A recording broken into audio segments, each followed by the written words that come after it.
Hello and welcome to episode 22 of Big Hoof Energy. I'm your host, Ryan, and as usual, I get to be joined by my co-hosts, Jackson Muniz and Kaylee Shapiro. Jackson, how are you doing today? Doing good, man. Doing good. Happy to be here with y'all. Ready to talk about this Churchill sequence. It's a really fun one. I'm excited for it. It is a fun one. Kaylee, how are you doing? How's New York? You get a week off before heading to Saratoga? Doing well. Yeah, working from home this week, so getting ready for next week. Obviously going to be such a big week. I couldn't be more excited. But yeah, this sequence, pretty tricky one. I thought you could go super skinny if you're trying to, but if you were picking every horse that could win, you would probably end up with, a ticket over $100. So I thought it was a pretty interesting sequence. Well, it's funny you mentioned that. Jackson did end up with a ticket over $100, I believe, but oh no, he didn't. Sorry, I was forced to cut it down, which is probably a good thing, but we'll see. You were forced to cut it down to stay within our budget to keep it reasonable. But hey, if you want to go over your massive ticket at the end, you can do that too. But we're going over the all stakes late pick 5 at Churchill Downs for this Saturday. We were just talking about it, very competitive sequence. We all have our pick 5 tickets that are up on the screen right now. Jackson, actually, you need to change yours because I forgot to do that. So while Jackson does that, we're going to go through the sequence. We're going to start. It starts with race number 7, which is the 1 1/8 Audubon Stakes for 3-year-olds only. Let me adjust this. All right. I'll throw the pick 5 ticket. Oh, no, I won't. All right. Race number 7. We're going a 1 1/8. It's early out here. This is a recording. We don't typically do this, so I may be a little bit off my game. There we go. Thank you, Jackson. All right. I went 1, 2, 4, 5. Jackson went 1, 5, 8. Kaylee went 3, 4, 6, 8. So Jackson will start on the rail with the number 1 Tomasello for Mark Cassie, who seems to have a stranglehold on these 3-year-old turf Colts and Phillies. Yeah, we definitely just put the 7 horse into the winner's circle as we have all but the 7 in here. So if you guys are watching this, single at 7, baby. That's the winner.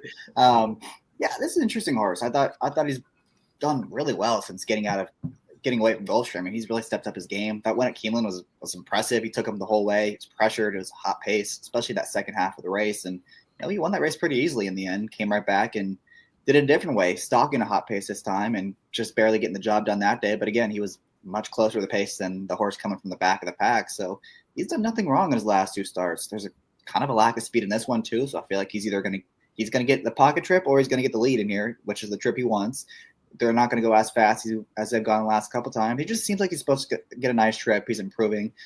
Big question is the Lasix. Lasix is something he has to prove he can run well without, because he did take a step up when he got Lasix for the first time. But I think he's supposed to trip out, and he's improving in the spot. So he's a must-use, in my opinion. Yeah, that was why I included Tomasello on my tickets. I also included the number 2 Discreet Dancer, who finished second to Tomasello last time out. This one has answered the no Lasix questions. Third off the bench for Antonio Sano, just raced at Churchill Downs. Again, in that same race Tomasello is coming out of. I like the running style. Again, there's not a super hot pace in here, but I like his ability to close regardless. And again, yeah, he's kind of proved that he's without Lasix. Third start of the form cycle. I'm hoping for an improvement off those kind of paired up speed figures. Next one we'll go to is the 3, and Kaylee, I'll go out to you as you're using the 3 Scipio on your ticket.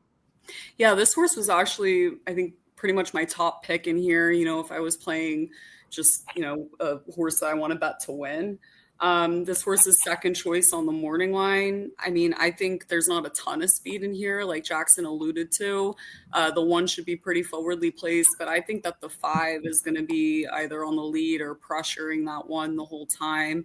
So I played against both of those, and I went with this horse who's going to sit likely right off of those 2. This horse finished second to Clock Tower as a 2-year-old back in Del Mar. And we saw Clock Tower come back to win the Paradise Creek last week. And this horse is one of the most exposed horses in the field in terms of, graded stakes races. And he stepped up to grade 1 company last time out, kind of a subpar effort. That was over good turf though. Never really got going, hard to make up ground that day. And now this horse is stretching out to a 1 1/8, which you'd think should actually suit him if you look at that race 2 back as well. Pedigree suggests it will be no issue. So I thought this one should sit a pretty nice trip, and one I thought is a must use on my ticket. Yeah, I don't disagree. I just kind of had signed the divorce papers with this one after the American Turf almost. I always seem to be on the wrong side of this horse. So I probably am again. On this weekend. Let me take a quick 5-banner off Kaylee's face there so we can see when she speaks as well. But so Scipio definitely deserving to be on the tickets. Yeah. But to Kaylee's class relief. Yeah, I mean, the class relief, to Kaylee's point too, his 2 wins came when he was involved early. And with the lack of speed in here and with Louis taking over, kind of think he's supposed to be more forward in here. Just wasn't quite sure. He's been very far back his last couple starts, so we'll see. He has. We'll see. On to number 4, Masoro, who, Kaylee, you used on your ticket. I also used on mine, so we'll stick with you on this Dale Romans training. Yeah, this one was more so like a bit of a price I wanted to include. That's more so of a pedigree play. This horse is a half to Bleecker Street, multiple graded stakes winner. I'm sure you guys all know, who went pretty much undefeated until her last start in the Grade 1 Diana. This horse improved a ton. That horse, Bleecker Street, improved a ton stretching out. Obviously was always good, but really hit her peak going 1.25 miles. So you'd imagine that this one, especially with the Not This Time influence, will absolutely love the stretch out and distance as well. Made up a ton of ground over good turf at Keeneland, going 1 mile last time out, which I thought was pretty notable. So just a bit of a wild card that I wanted to include. Definitely. I said I saw it pretty similar. Obviously going off Lasix, but I don't think that's going to be too much of a question. Again, you mentioned it, half to Bleecker Street, which I like to see. Obviously Not This Time can kind of handle whatever they're on. And second start off the bench for Dale Romans. He doesn't typically, win first off the bench. So to see the horse do something that the trainer isn't typically known for is something I like to see. So Masoro made it onto my ticket as well. Then to the number 5, who I believe Jackson used, as well as myself. Charlie's to blame. Jackson, I'll throw it out to you. What'd you like about this one?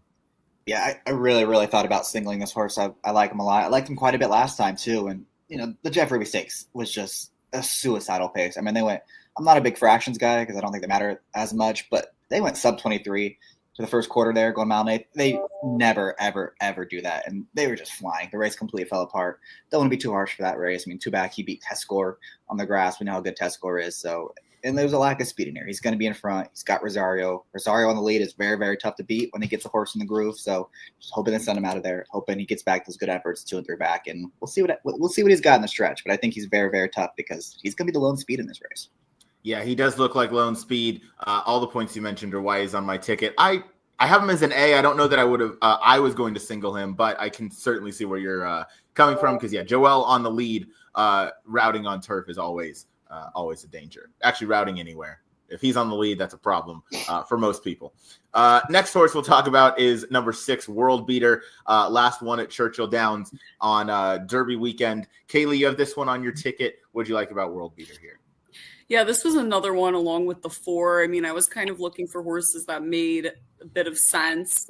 Obviously, I'm playing against the 1 and the 5, so I'm looking for some horses that can come from a little bit off the pace. I thought the last race that this horse ran to break his maiden was, pretty decent, stacks up nice against this field. He's the only horse that's faced older out of this entire field. So that's definitely something that stands out. Obviously hasn't faced winners yet. So surely hasn't faced graded stakes company stakes company. But I thought, facing older, 81 buyer speed figure coming from off the pace stacks up pretty nicely and wouldn't be a surprise. So I wanted to include this one as well. Definitely. Won really nicely last time out.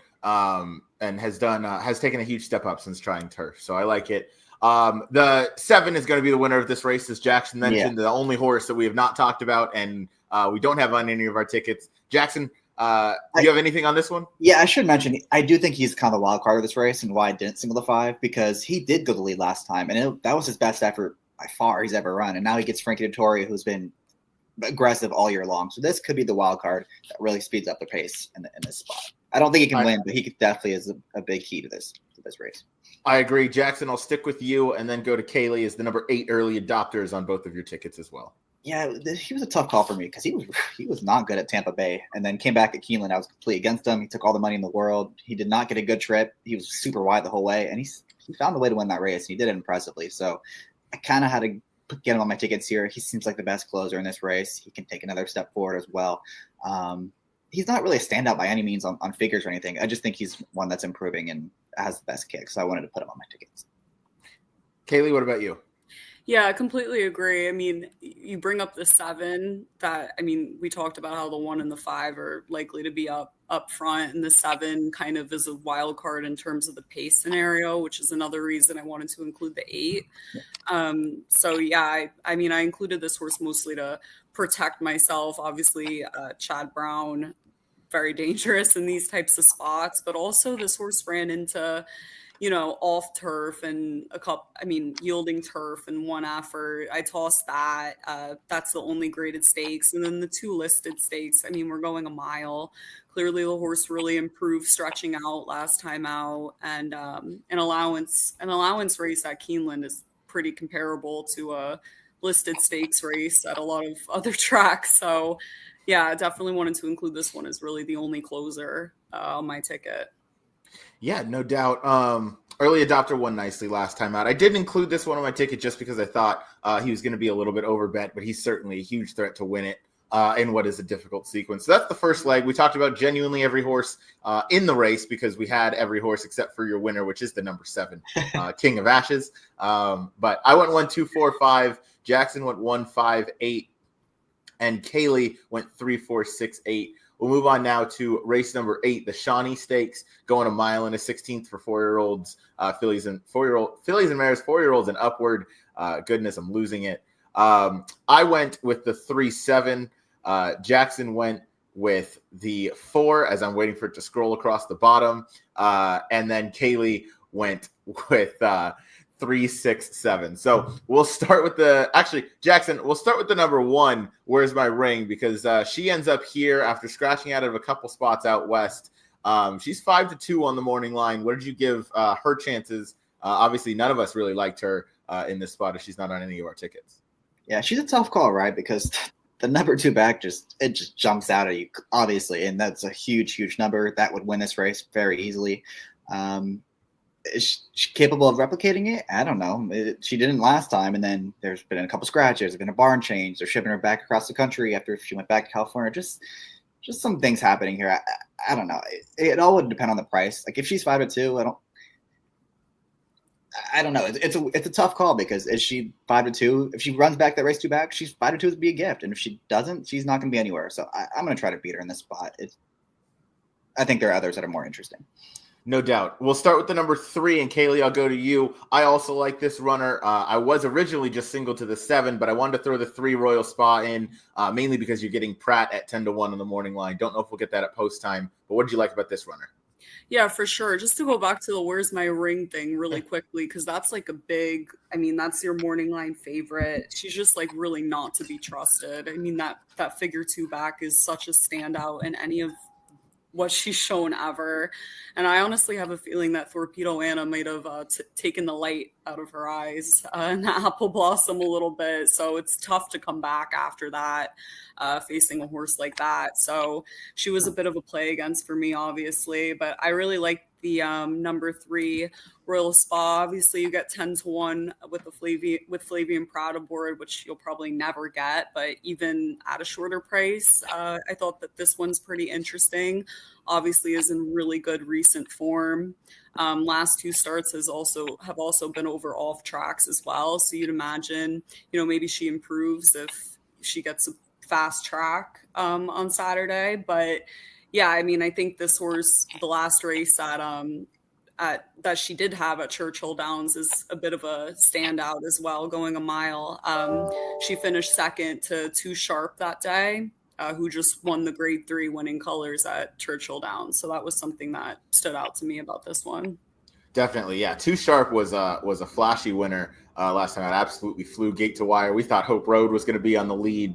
Maybe broke a little bit slow, but yeah, Royal Spa. I'm with you. I think this one deserves a huge look in here. I'm with you. I think she can improve on the fast track, which it looks like we'll get Saturday at Churchill, and then also going around 2 turns for the first time, or at least the first time in a while. I should say, I think is going to be, to her liking. I think she's grown up nicely. And then, those 2 really nice speed figures coming in should lend. I don't think we're getting 10-1 on her. I think 10-1 on Pratt is just a dream pretty much, regardless of what goes on. Jackson, as I was going through this race, I looked at Hoosier Philly, the number 4. And I thought, maybe I'll just single this horse. Maybe Saturday's the day. But the more I looked, I can't trust her the same way I can't trust Where's My Ring. You're going to trust her, though. Hoosier Philly's your single for the sequence. Go ahead and sell us on her. Yeah, I don't ever pick this horse, but today's the day.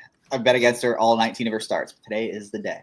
I just feel like looking at this sequence, like as a whole, there's 5 really tough races. We mentioned how impossible it is.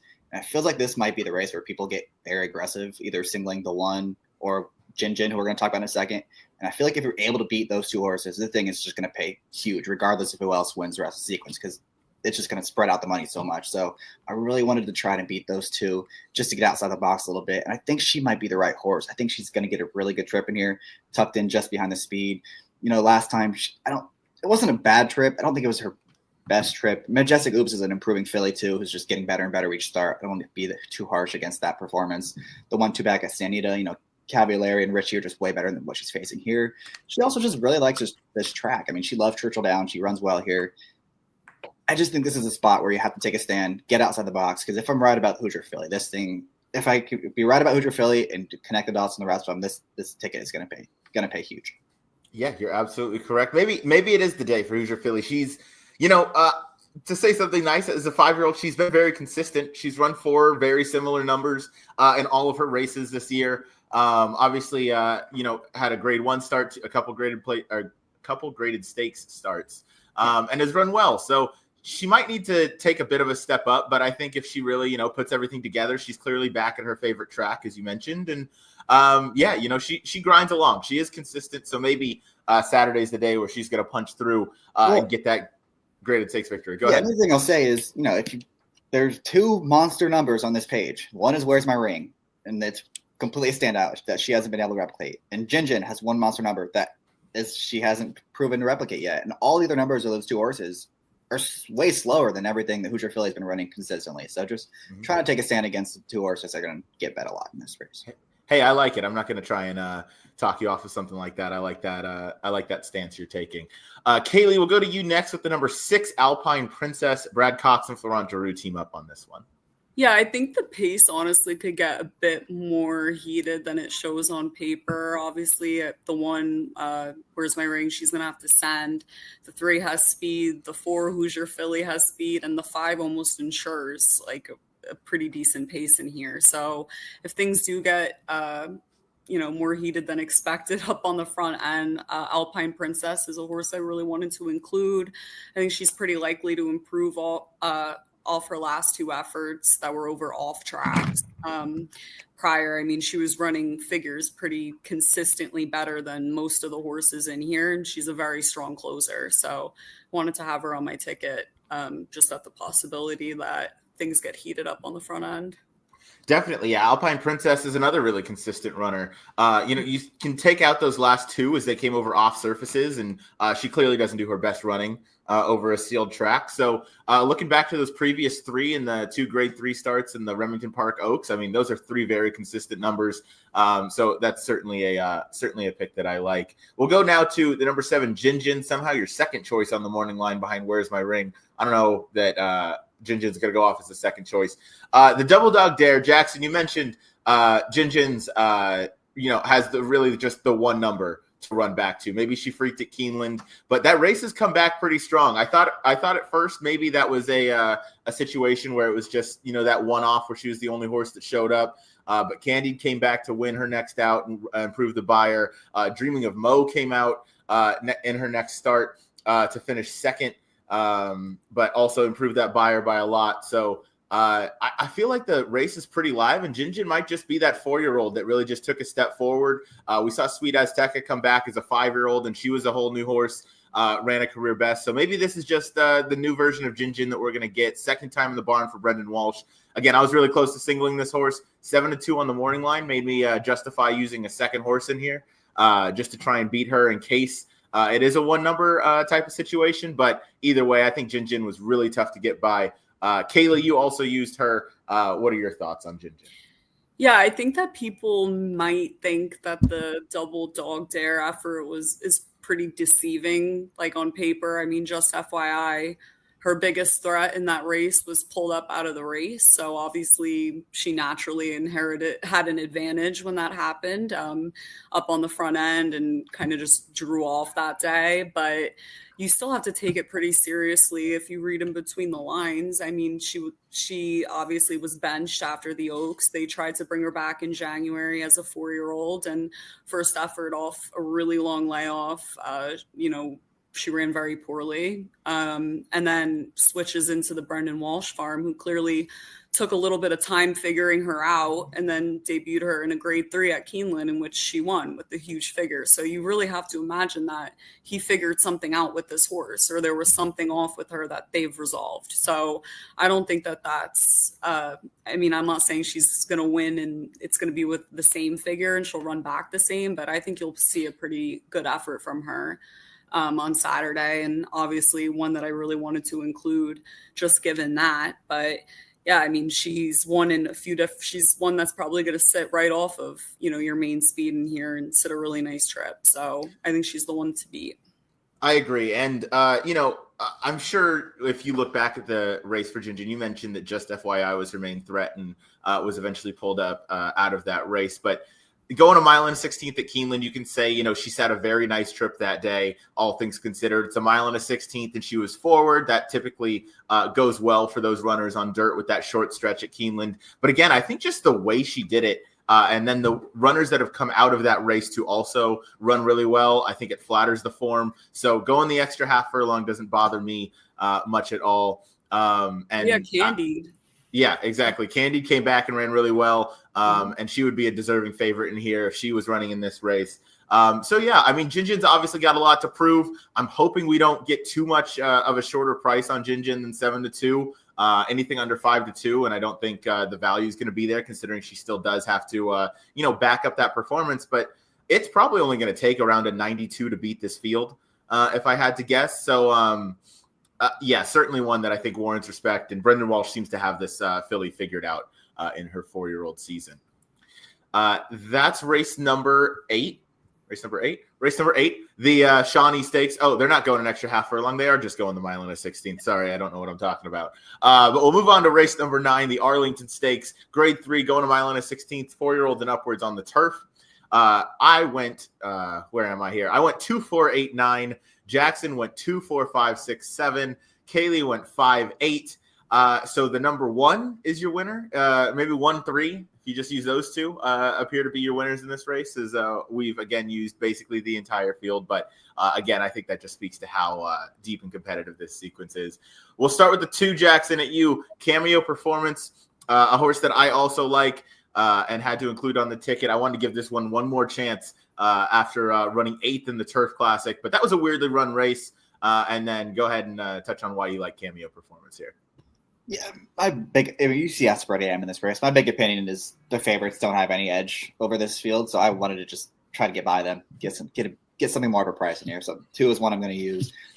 There's a lot of hype. I remember there's a lot of hype about this horse going in the Turf Classic. He didn't run, obviously, but he's paired up the Buyer Tops now. He's an improving 4-year-old. He might get a good setup in here too. There's a decent amount of speed. Should save a lot of ground. Ben Curtis is riding really well this year, so he's one I'm going to use just because I think he can take a step forward. Yeah, going to save ground. We spoke with, I think it was Andy Serling on our show as we spoke about this race, the Turf Classic going into Churchill Downs. And it was those outside runners in the Minis Classic when they took the rails down. Those are horses that you want back. Spirit of St. Louis was one of them. Spirit of St. Louis obviously came back to win the Turf Classic.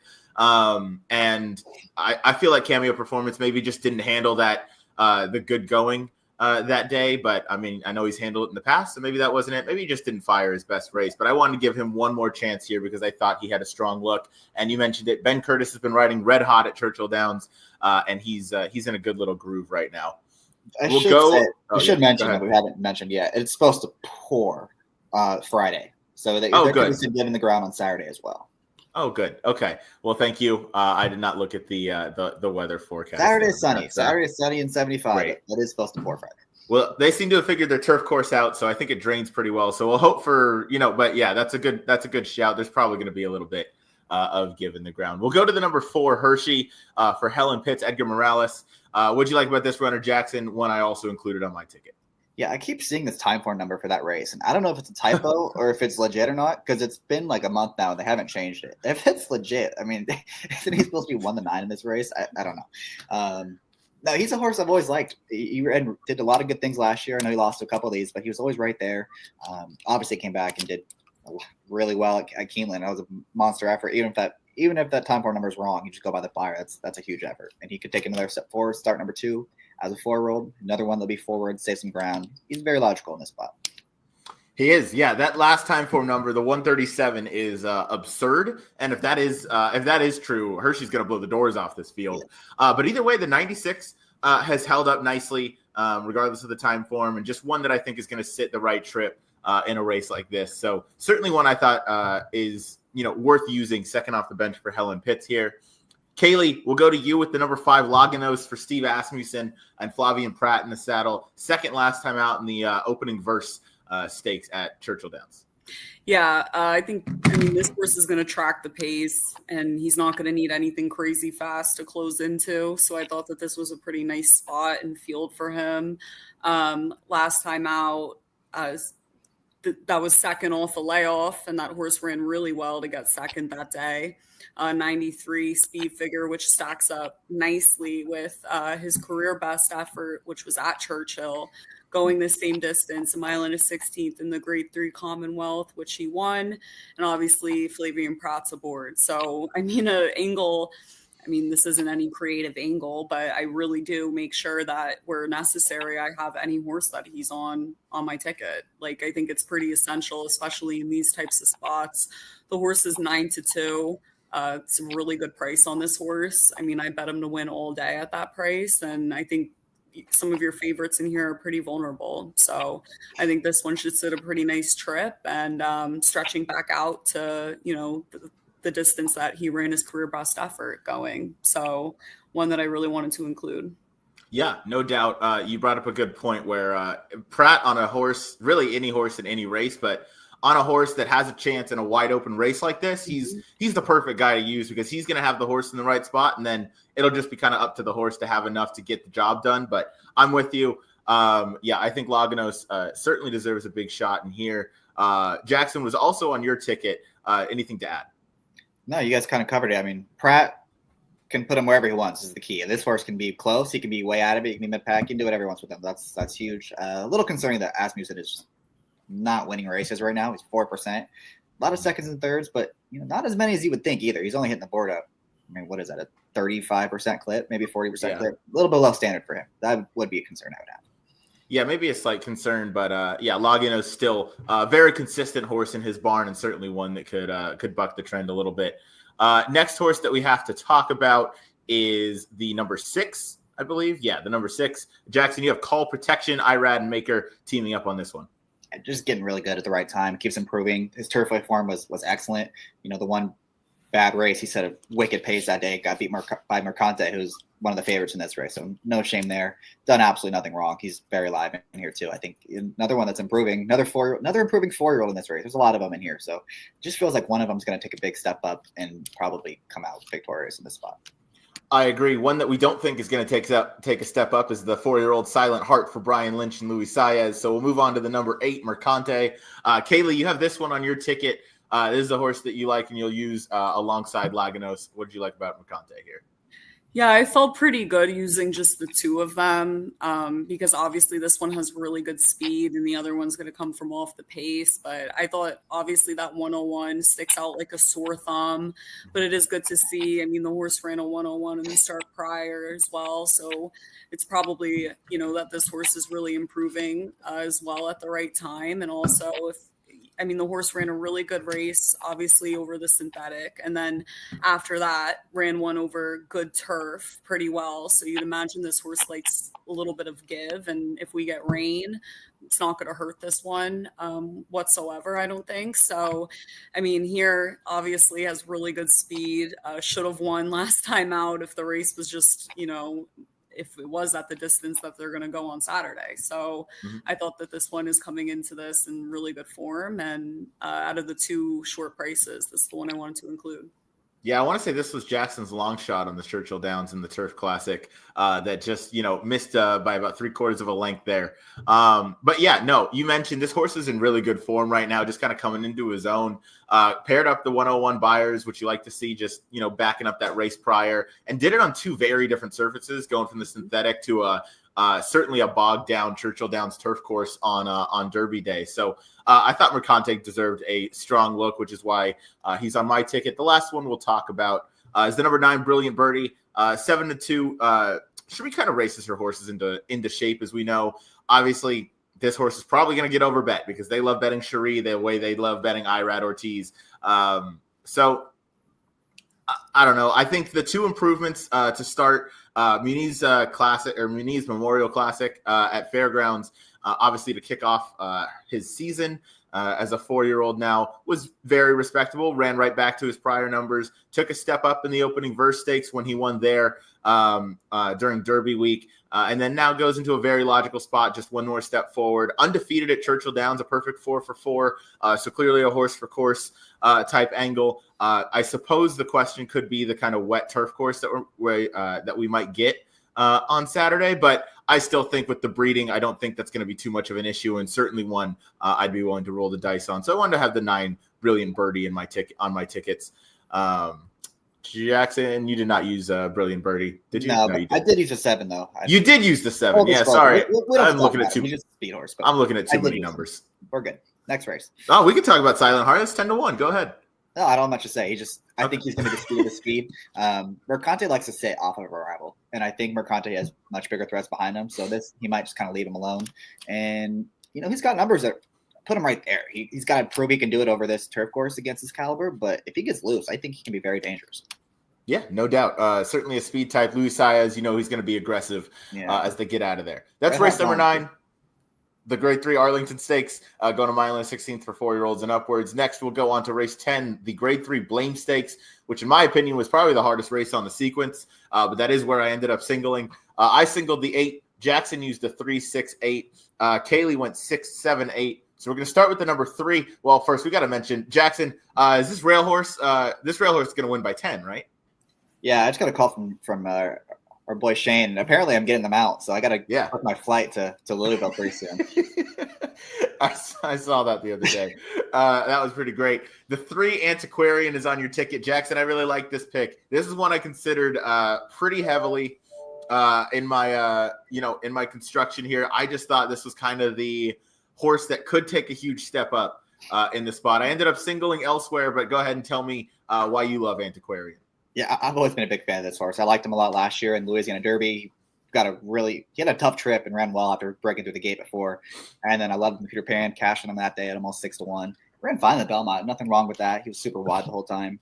I just really like the comeback race. I mean, he came back at 7 furlongs. That's way too short for him. Got the job done. It was a career best effort, and did it the right way. Then Shaq Diesel came back last week. I think he won the stakes race. I want to say it's kind of validated that form. And again, anytime the horses come back as a 4-year-old, they take that step forward, and they're doing it at a distance that is way shorter than he prefers. I just think we might see a really, really big effort out of this one. He's 15-1. He's got tactical speed to stay close. I like this horse quite a bit. I'm going to definitely use him on my tickets, and I'll have a win bet on him as well. Yeah, no doubt. This is certainly a big threat just on the kind of X factor where he could step up. They've always thought highly of this horse. And how about the purchase price for what the stud fee was for preservation? His $5,000 stud fee sold for $250,000. So that's significant. You also have the Kentucky Derby winner in this race, but no love to him by any of us on the screen right now. But obviously, second off the bench, I like to see him come back in that Lake Ochita at Oaklawn Park. Matt Dinnerman, when he was on with us, he was talking about how exciting it was to watch him run such a valiant effort and come back. And obviously a horse that a lot of people are fans of. Very easy to root for. Yeah, very easy to root for. You said yeah. You do. You said it well. Number 6, Hall of Fame, Kaylee. I'll go out to you as you included this horse on your tickets, and then Jackson, I'll swing to you next.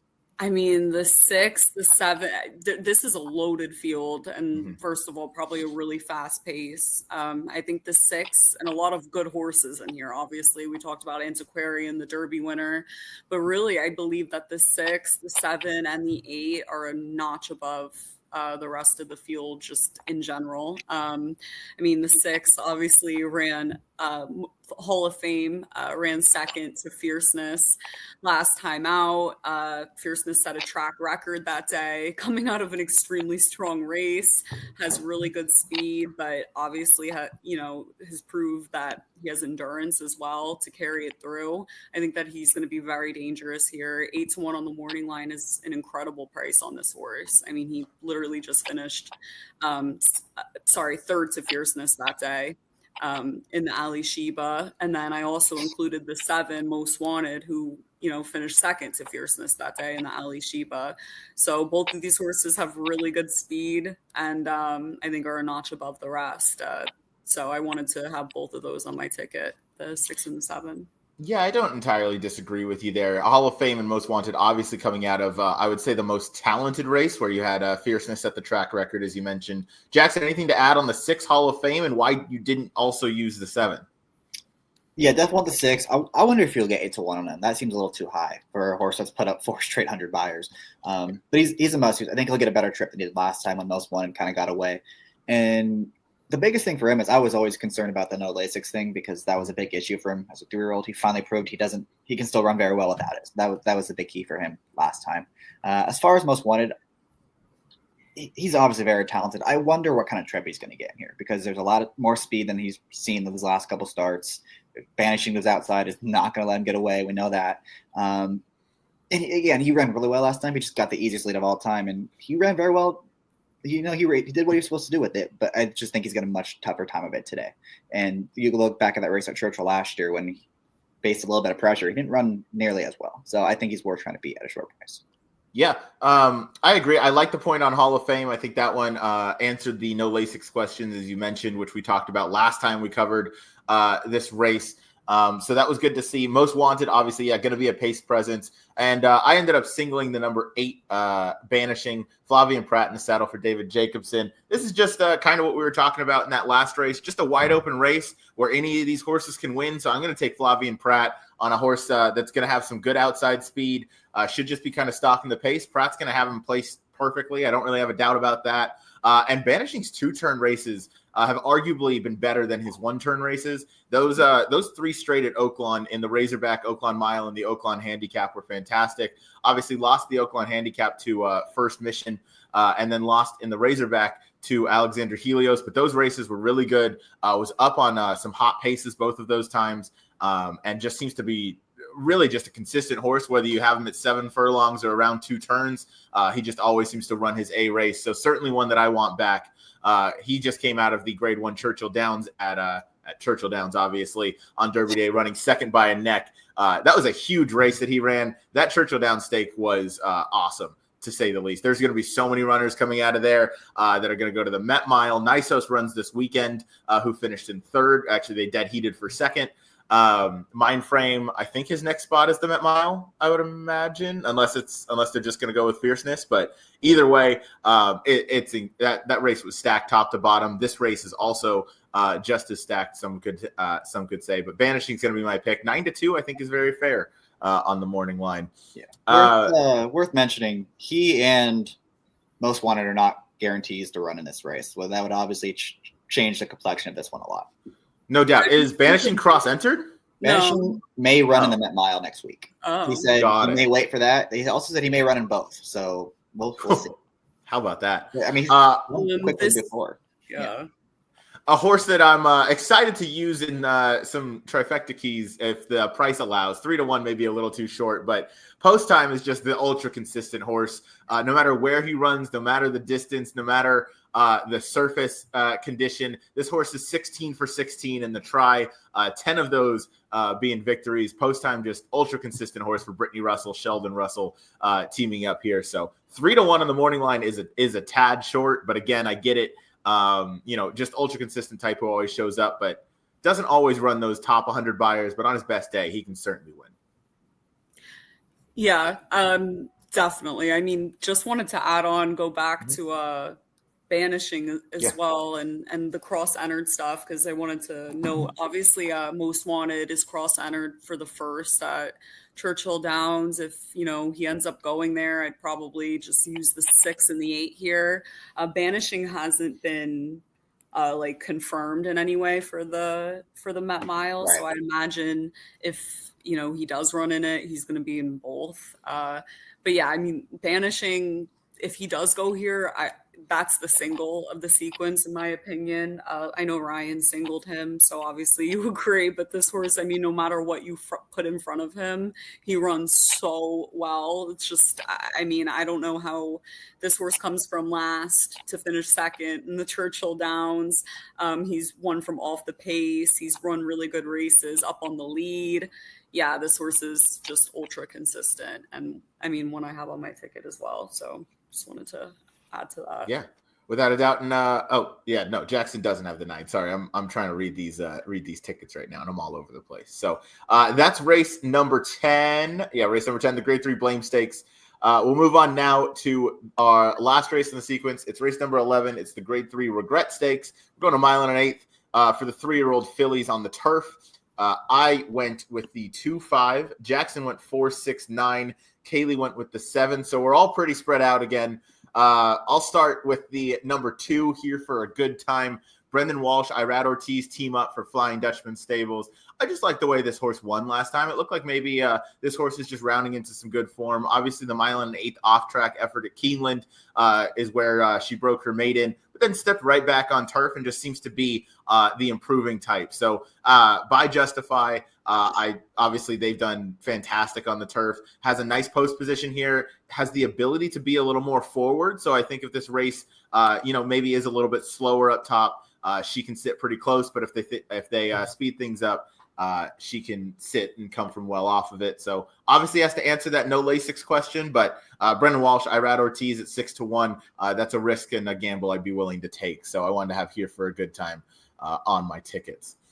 Next one I'll go to is the number 4 to you, Jackson, Fixin' to Be for Rusty Arnold and Johnny V. Is this the horse that we were saying Rusty Arnold doesn't win off the layoff and then he immediately did that? No? Okay. No, that was Preakness Day. But this is... Oh, you're right. You raise a good point. Well, that wasn't really. It was kind of a layoff. I just think this race, again, looking at the sequence as a whole, all the money is going to funnel through Classic Q and Lush Lips. The mass majority of the tickets are going to be running through those two. And if you can get outside of those two, this thing is going to pay huge. I don't think those horses are, big standouts or anything. So I'm gonna try a couple others.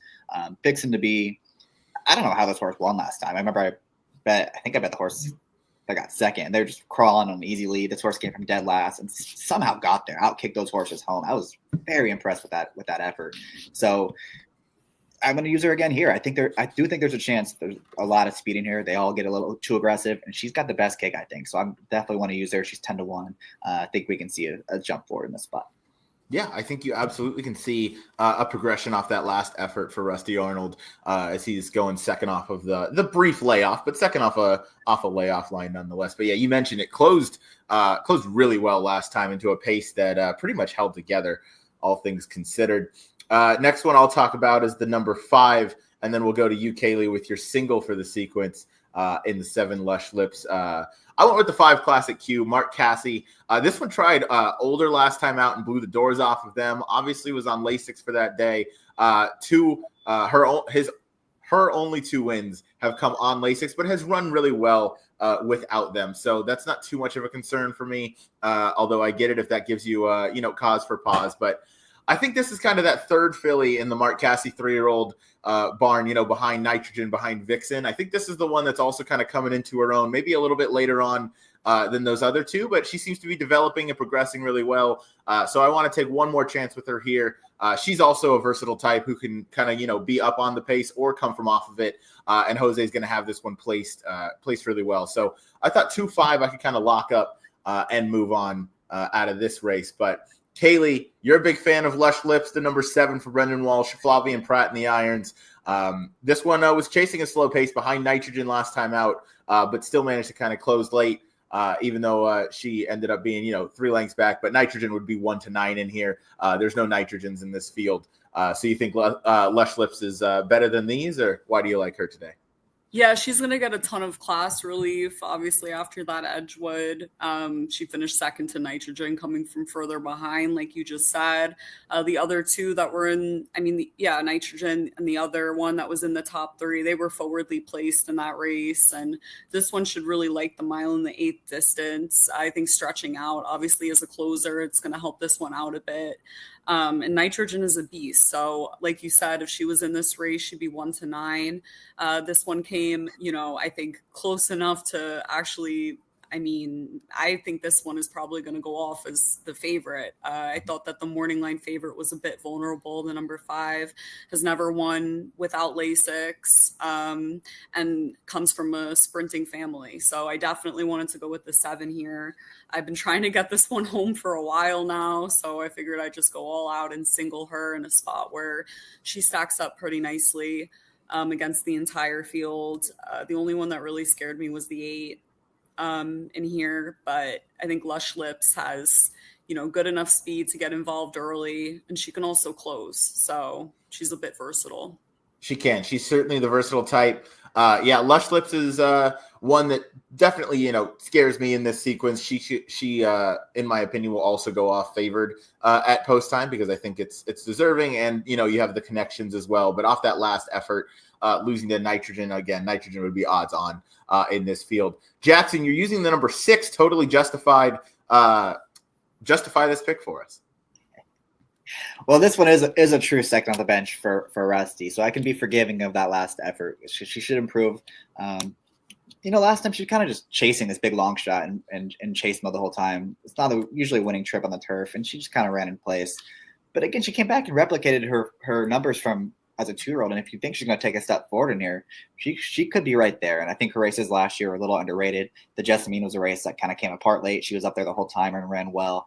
And even the Breeders' Cup race, I thought she had a lot of trouble around the turn and turning for home. She took her a while to get out of a tight spot. And when she did, she kicked home a little bit. She was never going to be, in the top 3 or anything, but I think the margin is a little exaggerated. So hoping she gets a much better trip than she did last time. And, hoping she takes that step forward at 10-1.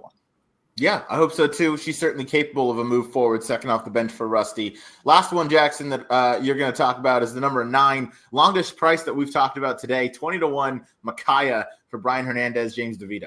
Yeah, another one I like quite a bit in this spot. The Jessamine especially, she had a lot of trouble at the start. There's a lot of horses that had trouble in the start of that race. If you guys remember, there's a lot of things happening, but she was one of them. Had some trouble, got really rank. Finally, settled on the far turn, and then just never really had clear sailing. She was trying to get through a spot, kind of shut off on her, try to get through a spot again, shut off on her, and then kind of called it after that. But I don't think she would have won, but she would have been much closer than 2.5 lengths would indicate. Obviously tossed the dirt race. And then last time I thought she ran really well in that spot too. That was way too short for her. That the speed kind of just held together mostly. She closed. And I got to think that was just a prep for this race. That's her, her best race came going around 2 turns. So I think we're going to see a good effort out of her as well. And at 20-1, I'm going to use her on all my tickets as well. I just think this is a deep race and just didn't want to settle for anything too short in this spot. Yeah, well, 20-1 is certainly not anything too short, as you're going to go with what is one of the longest prices in the field, but I'll never talk you off of a 20-1 shot. So I like it. That's the interesting one. Yeah, I like it though. The breeding certainly fits to go long, and second off the bench, I wouldn't be the craziest thing. With Brian Hernandez as well. So that's race number 11. That's the Grade 3 Regret Stakes. I will put the pick 5 tickets back up on the screen. Let me just take off all this, put our faces back up there. So one more time to just kind of walk us through it. I went 1, 2, 4, 5 with 3, 7 with 2, 4, 8, 9. Singled the 8 and then with 2, 5 for a $32 ticket. Jackson went 1, 5, 8 with 4, with 2, 5, 6, 7, with 3, 6, 8, with 4, 6, 9 for a $67.50 ticket. And Kaylee went 3, 4, 6, 8 with 3, 6, 7, with 5, 8, with 6, 7, 8 with a single of Lush Lips for a $36 ticket. I like it. I don't think the three of us, not even two of us, can hit at the same ticket. So, again, if you're listening, make sure you single the 7 to start this sequence, because that is the one horse that we don't have on any of our tickets in there. But other than that, I like everybody's ticket construction. I have no notes on that. Normally, I don't think Jackson did either. Jackson normally clowns me for something. So the fact that we got through a show and I didn't have to deal with that's always good. But this is a very difficult. The one thing I could say is the one you already mentioned. I won't mention it again. Okay, there we go. And I already forgot about that because it's already out of my brain. So this was a very difficult sequence, though. Obviously, if you have a bigger budget, you can combine all of these, and I would feel, maybe some amount of I would feel some amount of confidence in what we would have, but.